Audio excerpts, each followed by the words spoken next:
Jawabannya adalah perubahan yang terjadi di Om adalah menjadi semakin tidak tahu. Oh.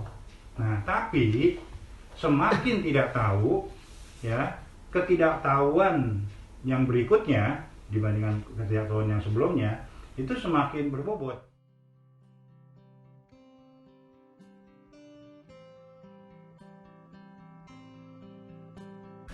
Nah, jadi meditasi itu empiris Om ya. Betul. Nah, itu yang perlu digarisbawahi. Jadi mungkin buat para pecinta meditasi di rumah mungkin harus menyadari kalau jangan sampai terjebak sama bahasa-bahasa buku ya Om ya. Itu sangat berbahaya sekali gitu. Karena ketika kita membaca buku, bukan berarti sebenarnya kita langsung mengerti meditasi itu gitu. Satu potong kata itu artinya bisa beda yang dimaksudin yang nulis sama yang sampai di kepala pemeditasinya. Oh, oke, luar biasa. Nah, tadi kalau misalnya Om mungkin ngejelasnya filosofis ya Om ya. Iya. Dari tahu, mengerti sampai tidak tahu apa-apa itu menurut saya itu wah memang praktek sekali ya, susah sekali untuk ini. Nah, Iya. boleh nggak Om ceritain lagi sedikit mungkin pengalaman yang lebih konkret gitu dari misalnya pemahaman tertentu kemudian dari meditasi diubahkan lah istilahnya kayak Iya. gitu. Jadi biasanya yang terjadi di Om ya, Iya. itu adalah proses yang namanya tadi dari kesengajaan, dari dibuat-buat dan dibikin-bikin, yang dipresentasikan menjadi upayanya adalah upaya sampai 90%, ya, itu berubah menjadi alamiah natural. Oh. Ya, di situ terlihat jelas bahwa seperti Aris bilang tadi, kata-kata di istilah di buku itu tidak menggambarkan sama sekali itu. Tapi istilah itu kalau dibawa ke dalam satu cerita latar belakang yang berikutnya, kita baca terus gitu ya, baca terus buku-buku penjelasan itu, justru itu mau menekankan bahwa yang dimaksud dengan kata istilah yang disebut itu adalah harus alami dan natural. Karena kita tidak bisa melakukan intervensi terlalu besar, karena ujungnya adalah kita akan bertabrakan dengan tanda kutip ya, aturan, peraturan yang memang sudah baku yang kita hadapi di kerealitaan. Nah, kalau kita mau terus berada dalam keadaan upaya yang sengaja dibuat-buat, dibikin-bikin sampai dengan kutip 90% upaya itu, yang harusnya minimal 10% dan akan berkurang, ya, itu kita akan tabrakan dengan sesuatu yang besar sekali, dan ujung-ujungnya adalah kita akan hancur. Nah, tergantung dikembalikan ke masing-masing. Itu sebabnya kita sampaikan di sini kata natural alamnya itu penting, karena kebiasaan bahkan waktu berlatih itu sebenarnya melakukan suatu intervensi yang berlebihan. Ya, yang berlebihan akhirnya apa? Capek sendiri. Ya, justru nih bisa dikatakan, bisa disimpulkan ya dengan cerita yang agak panjang ya, kita lompat ke depan saja. Justru ungkapan yang paling cocok dengan kata meditasi adalah justru bukan suatu, jadi meditasi itu adalah bukan suatu kerja berat, apalagi kerja rodi. Kita itu kebiasaan kerja rodi gitu loh.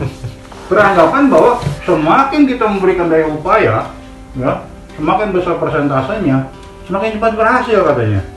Enggak, kita akan mengalami bahwa semakin kita masuk ke dalam kerealitaan empiris itu, maka kita akan menemukan jaring-jaring yang semakin ketat, filter-filter yang semakin semakin halus, dan upaya besar itu akan nyangkut di situ. Ya, ada net begitu, seakan-akan yang harus kita lewati, bukan kita melompati. Salah tuh, melompati, kata-kata itu keliru. Melewati net itu sedemikian rupa, dan semakin lama semakin kecil di ujung sana. Nah, kalau lulus artinya udah melewati filteran yang demikian ketat. Begitulah kira-kira. Oke. Menarik kalau misalnya tadi saya bisa highlight itu, ternyata meditasi itu kenaturalan itu juga mengajarkan tentang bersyukur ternyata. Gitu. Karena tidak membuat-buat ya, berarti ya apa adanya ya, istilah sehari-harinya itu lebih apa adanya. Jadi satu kegiatan meditasi itu sebenarnya banyak makna di dalamnya gitu ya. Jadi memang kelihatannya memang duduk diam, duduk merem gitu ya. Tapi ternyata bukan itu ternyata yang penting itu. Bukan cuma sekedar duduk dan merem tuh.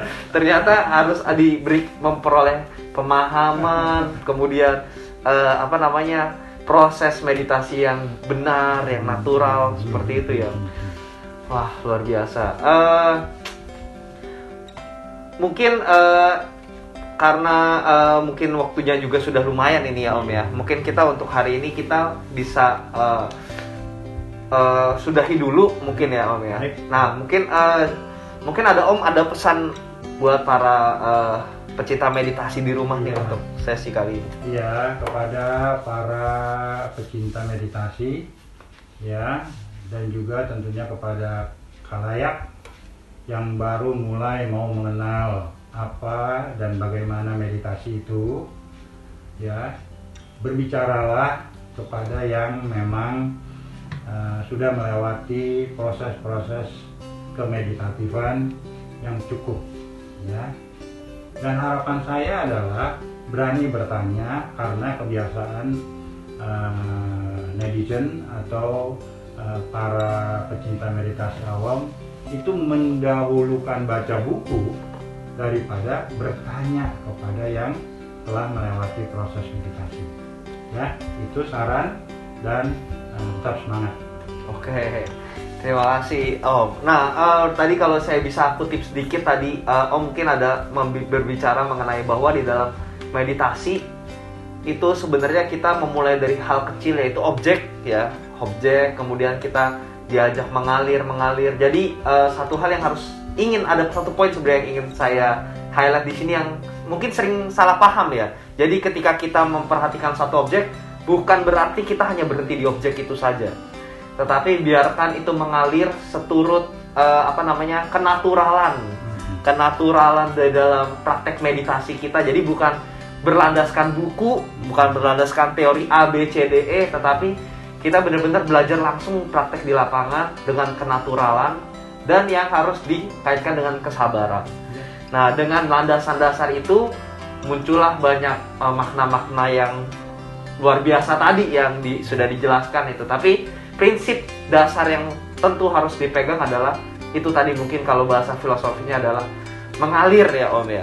Itu mengalir sehingga meditasi itu sekat-sekatnya jadi minimal, jadi lebih minimal, karena tidak lagi kita mengkungkung diri atas pengetahuan-pengetahuan yang mungkin belum tentu sesuai di kondisi di lapangan.